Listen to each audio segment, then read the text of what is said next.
الله تعالی په زمانه یا په عصر باندې قسم خوري او وایي چې انسان په تاوان کې دی، مګر هغه انسانان مستثنا دي چې ایمان یې راوړی، نیک عملونه کوي او تواصوا بالحق په حق باندې سپارښتنه کوي، و تواصوا بالصبر او خلکو ته په صبر باندې نصیحت کوي چې صبر وکړئ. دې آیت ته په کتو یا دې صورت ته په کتو انسان په تاوان کې دی، مګر هغه چې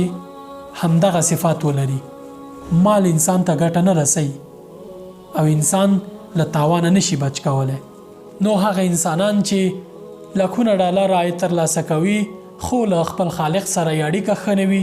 یا الله تعالی ترې راضي نه وي، دوی په حقیقت کې